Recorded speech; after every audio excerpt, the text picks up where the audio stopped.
Hello friends, and welcome to Homeopathy Around the World. It's been a while since we last met, but I promise you it's worth all the wait, and as it is the grand finale of a series, Homeopathy Around the World. Today we are very privileged because we are going to meet one of the greatest living masters of homeopathy, Professor George Vithoulkas. With over 60 years of experience, he has taught over 20,000 students across 97 countries. He has authored several books, and they are now considered as the reference, the modern reference for classical homeopathy. He has been honored in various countries for his contributions, and he has been awarded the Right Livelihood Award. 30 years ago, he founded the International Academy of Classical Homeopathy, and this was dedicated to training the doctors, medical professionals and students and health practitioners to the highest standards of homeopathy. But beyond these words and accolades, Professor Vithoulkas, he is a visionary, he is a pioneer who re-established homeopathy, Hahnemannian homeopathy, in the 20th century. And he still continues to do so he has been setting scientific guidelines and standards for homeopathy. He made sure that the world took notice. So we are today extremely privileged that we are standing here in International Academy of Classical Homeopathy in Greece, Alonissos, and we are going to have a conversation with Professor Vithoulkas. So please join me and let's go and let's have a chat with him. Professor Vithoulkas, thank you once again for being with us. How do you explain the mechanism of homeopathy to someone who is a person who is very new to it and does not understand medical or technical terms? Well, this is an old question of almost everyone who comes first in homeopathy. And I have heard all this long time ago. I have thought what is the best answer. Mm-hmm. And I would say that our main law of healing in homeopathy, it is said to be similia similibus curentur. Likes are cured by likes. So I thought that the best way to explain a system that at this moment have a lot of unanswered questions, and everybody would be interested. How is that such small medicine, such small, actually medicine is not medicine, is rather small quanta of energy. It affects the human body. And we say in homeopathy that the remedy which can produce on human bodies symptoms will cure these symptoms in any ill person, a sick person. Now, how this happens is not easy to understand or to comprehend. But I have a paradigm, and it is with two guitars. Mm-hmm. If you have two guitars and you strike one string, La, we see that the La in the other guitar is vibrating, which means this is a law of nature in synchronization.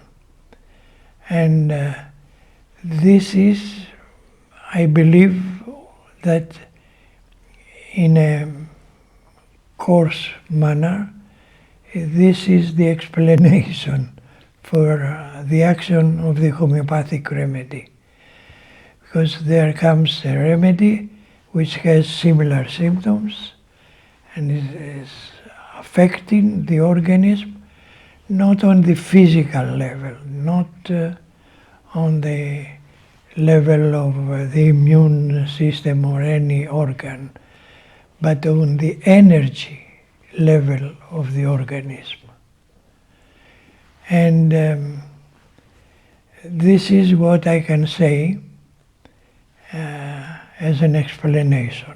Practical and beautiful explanation. It will be useful for many people to explain it to their patients. It is the same explanation when somebody who is listening to music and suddenly there is some uplifting of the organism and feeling elated and feeling going into clouds because of this synchronization between music and the condition of the mental emotional organism. You are known to be extremely good, one of the best teachers, and many are privileged to study with you as your students. So it comes to my mind, when you are teaching students of homeopathy, as an educator, what is the most important quality that you try to cultivate in your students beyond just the technical skill? So what are those important qualities that you would, beyond just these technical terms, and what would be helpful for the students to become a very good practitioner? Reading the books and getting all the information, I was in a state of excitation, and whoever was coming near me will hear about this, and I will turn them into homeopathic, either student or patient. So what I think made this change on the persons was my enthusiasm for homeopathy. And in the process, I felt that this enthusiasm which I had and the kind of explanations I was giving to the doctors or to patients were alive by enthusiasm. And this enthusiasm I could see eventually in the students.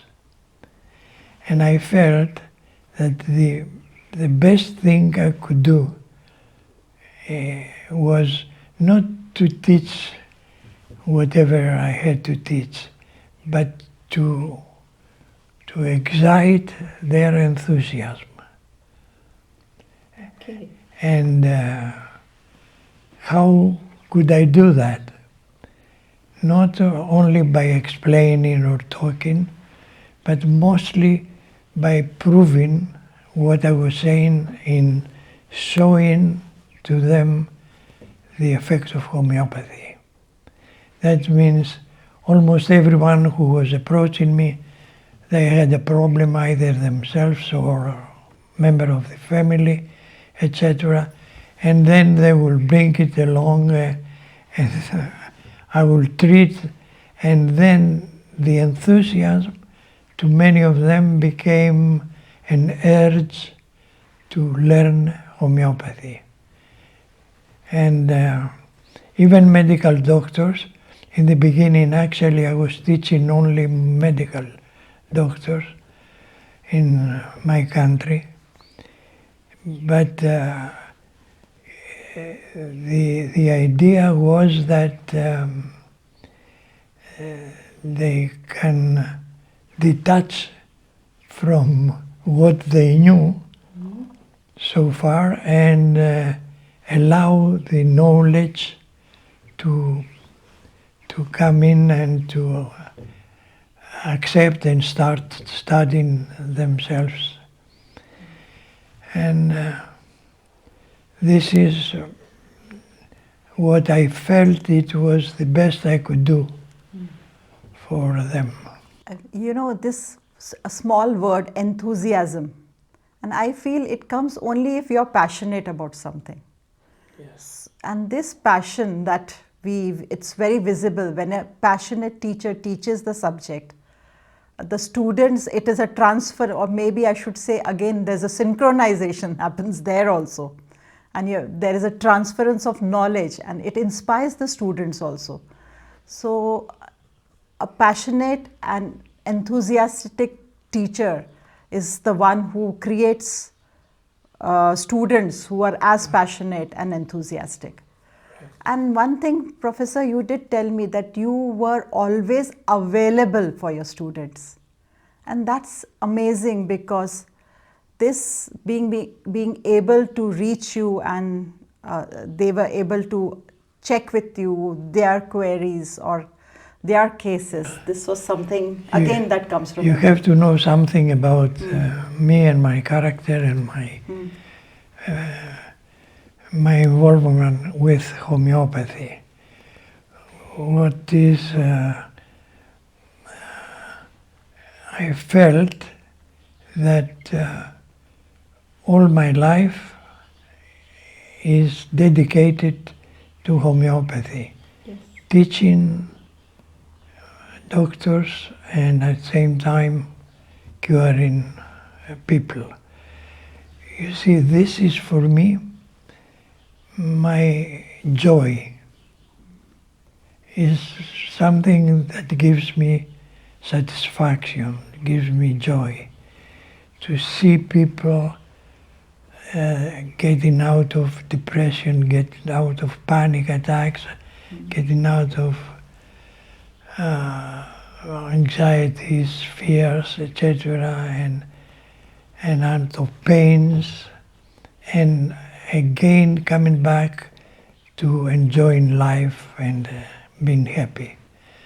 So this whole syndrome, is connected with my dedication for homeopathy. I did listen to you somewhere, Professor, when somebody asked you, what does homeopathy mean to you? And you just said, it is my life. Yes, that speaks it all, and I see something here. I have devoted my life to homeopathy, yeah. So no wonder. These are students who have written this, yes. Not me. Yes, yes, I'm sure, yes. I know they have, with all their love, they keep giving you these yes. tokens. I also have been thinking about, there's one question that keeps coming to me again and again, and we search for answers ourselves. But I was waiting to ask you someday this question, and it's something that, because it comes to most of the people. We are living in a world where there's all the time, whenever some health problem comes up, the first line of treatment for many in the public is allopathic way of going for treatment. So a question used to always come to me is that do you believe that mainstream medicine and homeopathy, can they coexist? I believe that medicine is not going towards the right direction, the conventional medicine.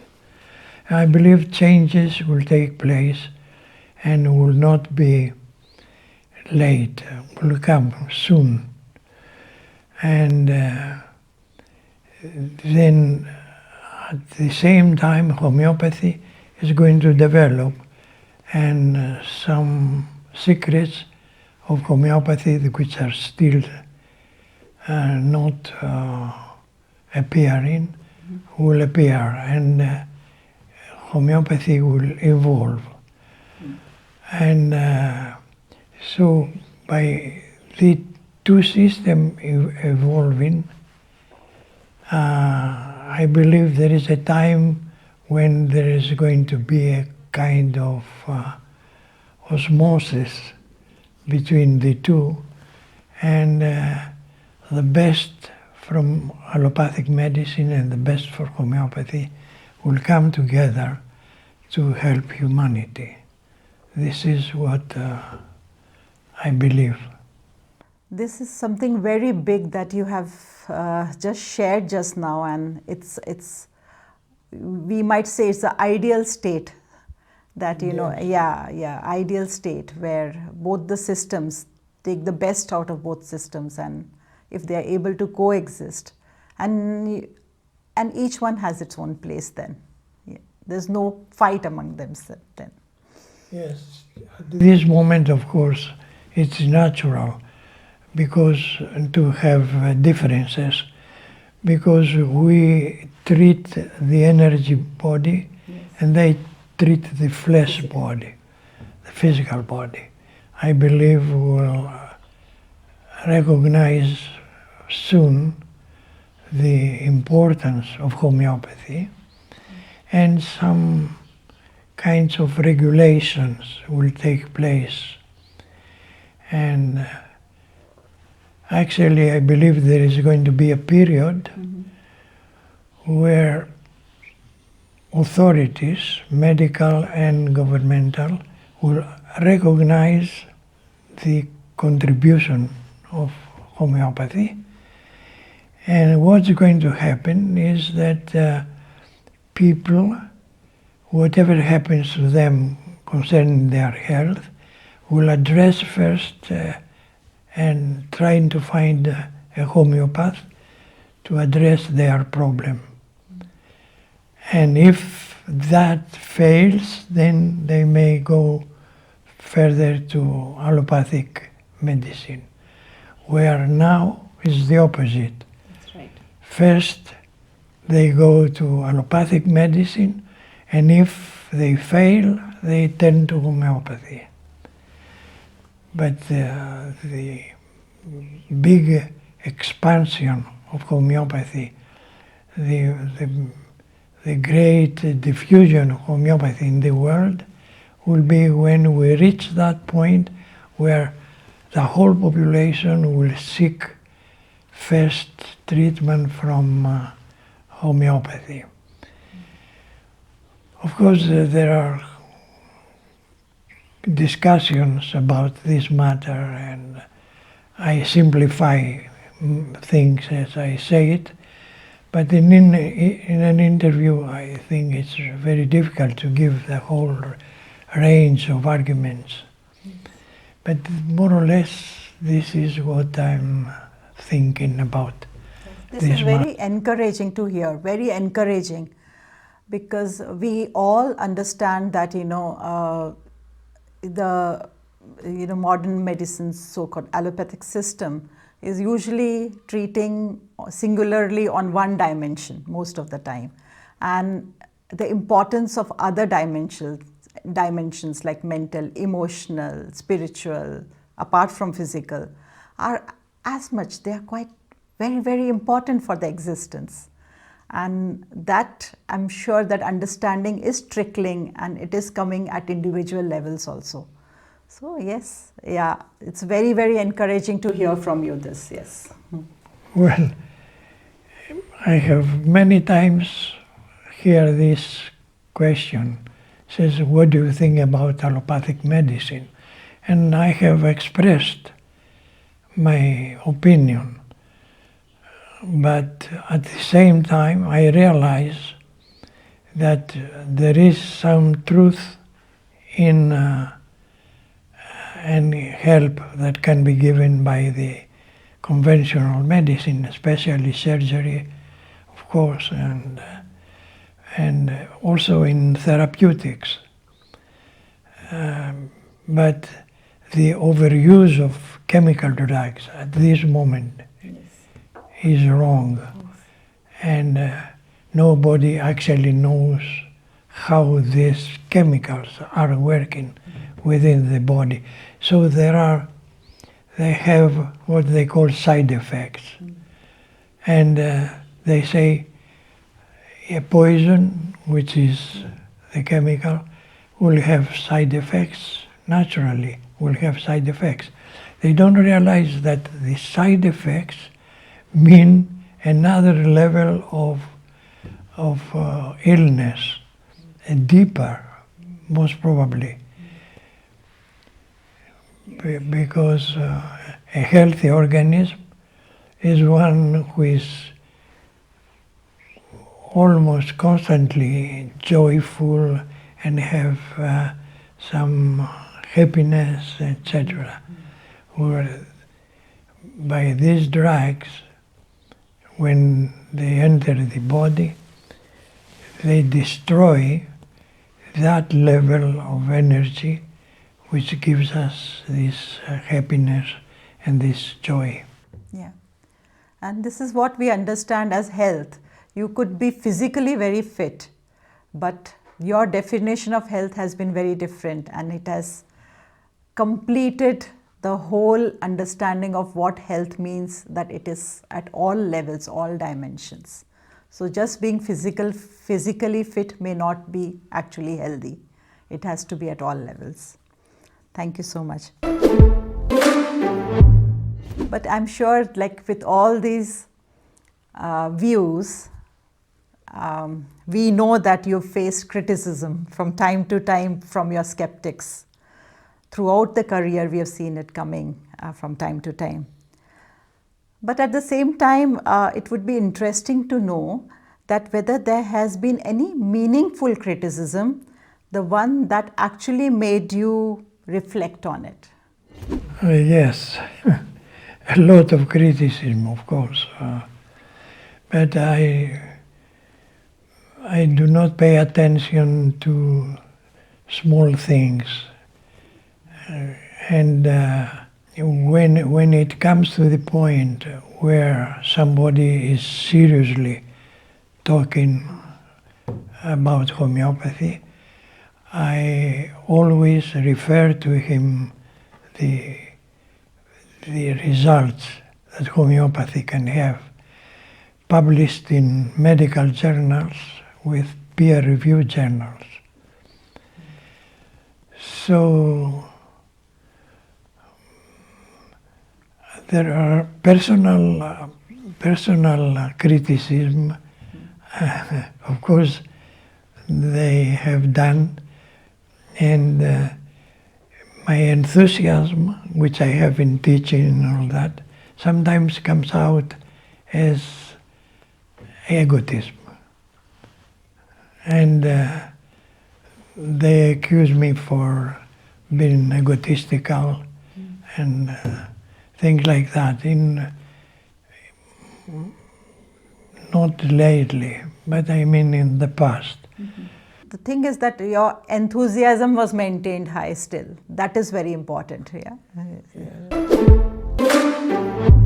There's always an effort, and there's always questions about the proving of how homeopathic medicines work, and from time to time there's so many researchers come, but something has been talked about quite often, and I want to ask you about that, whether you see any parallels between the energy of remedies and the discovery in newer discoveries in physics, like quantum theory.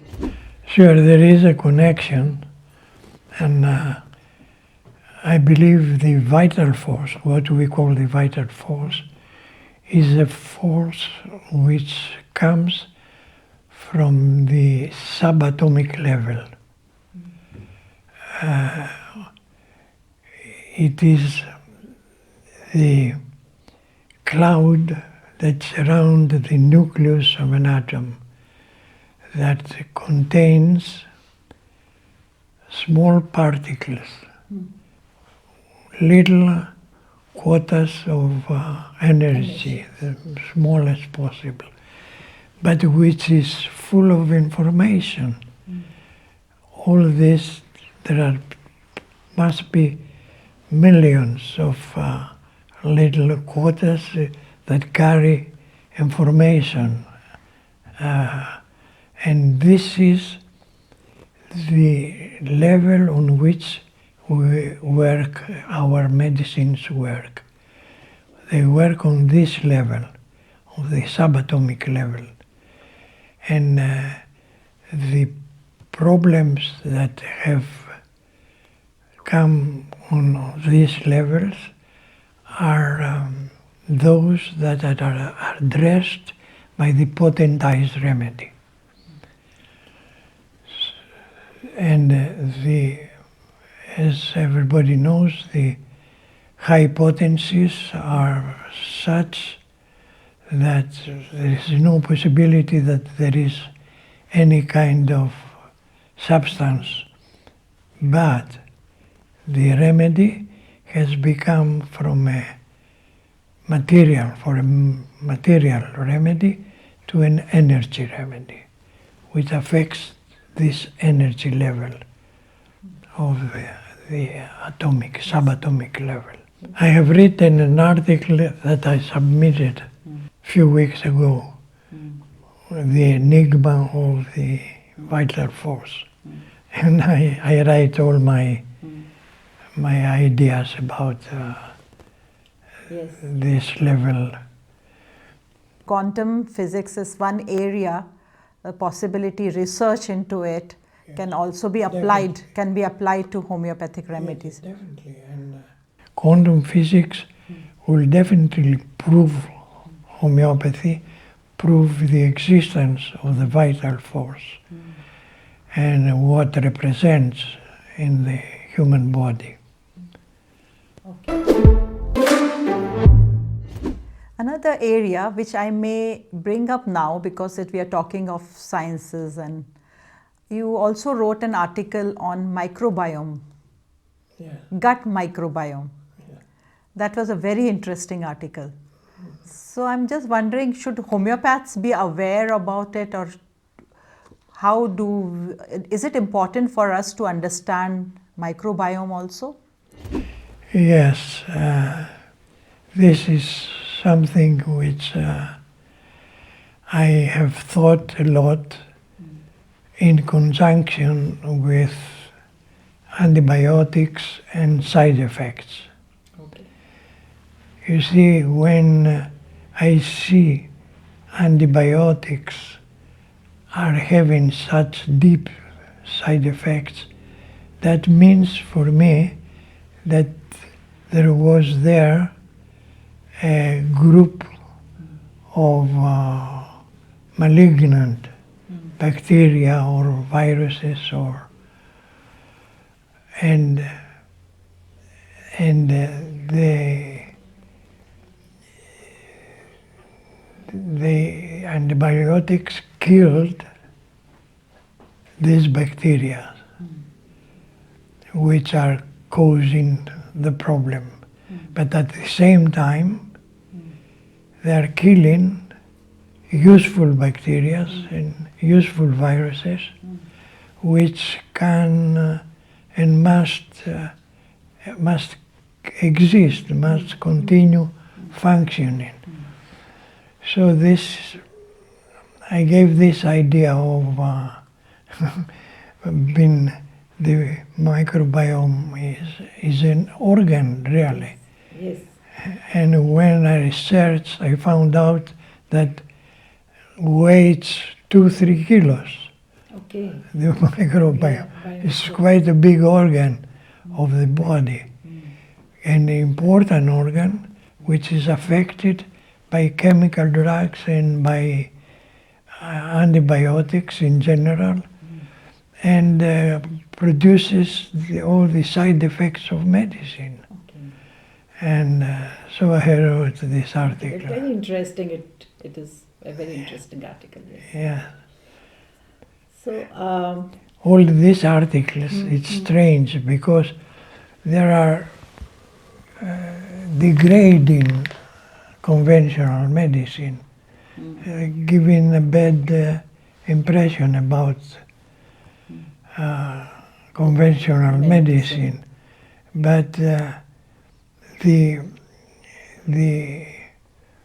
target is not to kill the medicine, but to find the truth of what is the truth, what happens. And the population in general, the general population, is going towards more and more deeper diseases. And most probably, the chemical drugs that we use destroy quite a lot of useful bacteria and viruses, and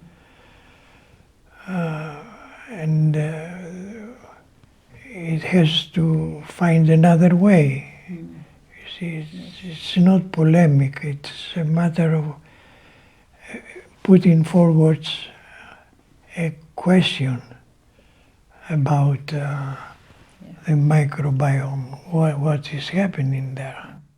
so you mean that it is meant to be a thought-provoking article? Yes. Yes, and it's not to put anybody down, but it's a thought-provoking article. Where do you see the limits of homeopathy? Are there any conditions you feel it should not attempt to address? There are diseases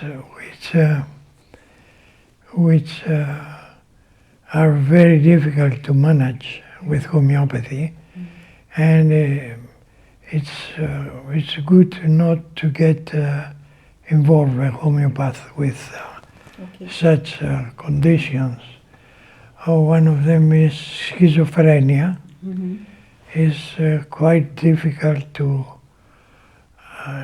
treat, and especially if it is hereditary.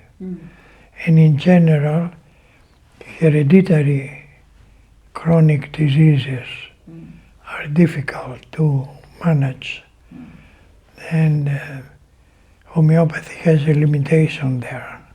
In cases such as schizophrenia, or where we see a very deep genetic predisposition, those are the cases we have to be very careful, and we should be able to probably understand the prognosis might be more difficult in such cases. We'll keep it's like a caution in these cases. Another question is that there are a lot of many modalities of treatments are coming up, many, and some of them are like very ancient systems that are also being recognized nowadays. So do you feel there is a role of bridging Western medicines and homeopathy with other traditional treating systems, other practices also? I think all this have a role to play, and it can be complementary to each other. As long as there are no strong chemical substances that goes into the body that could suppress whatever is the element of the person and make it on the long run makes it worse even. And but otherwise I don't have like chiropractic and osteopathy, Ayurveda, all this, they have their application, their place where it are quite effective. And many times homeopathy can be completed by an osteopathic doctor or Ayurveda or whatever. Yeah. So that's why homeopathy is called complementary system many times. Yes. It can go along with, as long as there is no much chemical drug suppressions. Yes. This has to be kept in mind, yes.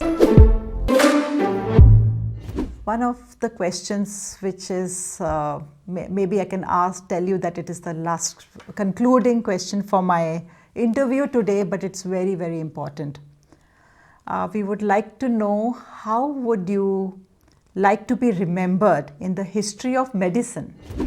I don't know if I will be remembered, but anyhow, I think what people may remember is the fact that I explained homeopathy and make it more available to the general people. And you see, people, I believe, will use the tools that I have produced, like the artificial intelligence program which I have, and which is used by a lot of homeopaths. And there are some explanations about the levels of health, about the continuum of diseases in general. That means disease does not just jump out of nothing. Yes. They carry the stories, medical stories of their parents and their ancestors in general. So there is a continuum for each person, and this determines the length of time is going to live, and what is going to suffer, and from what type of disease, of chronic conditions is going to suffer somebody. I have read it all, Professor, and these are some contributions that I don't see that they can be forgotten in any way, because they have brought a lot of understanding to how classical homeopathy should be practiced. And it's an advancement in certain cases, like levels of health. I think it can be used not just by homeopaths, but this understanding can be used in all medical practices. In all medical practice. You spoke about continuum, not seeing a disease in part, and if that understanding comes to all fields, it will change the picture in a big way. Your contributions have been great, and you are one of the most loved teachers worldwide. Thank you. Yeah. And absolutely, I should say that it is my privilege that I could speak to you in person, Professor. Thank you so much. And this thank you is not just from me. I'm thanking you on behalf of all my colleagues who are from Singapore, and we all proudly say we are your students. And I'm thanking you on behalf of the audience of homeopathy around the world. Thank you very much for this. I'm honored to have answered your questions, and I hope will have a good effect upon the population who is going to read it. We are going to try our best, because your conviction and your lifelong work of homeopathy will guide many in future generation also. It's not stopping with us. And it has been such an honor to share this space with you, Professor. So I would really thank you once again. Thank you so much, Professor. Friends, as we conclude our Homeopathy Around the World series, we truly could not have asked for a better ending. We had the privilege of speaking with Professor George Vithoulkas, the legendary master himself. Through his life's work, he has transformed the journeys of thousands of practitioners and patients worldwide. We hope that through the episodes of Homeopathy Around the World, you could get a deeper understanding about the role of homeopathy, its richness, its challenges, and also about the emerging possibilities for homeopathy. Through voices of practitioners that we heard on the series, we could see how homeopathy has touched the lives of people across continents and cultures. Thank you for joining this exploration with us. May it spark curiosity, encourage dialogues, and also give a deeper appreciation for classical homeopathy and its enduring role in the future of global health. Thank you once again. And this is Neeta Kapoor signing off from Homeopathy Around the World. Goodbye.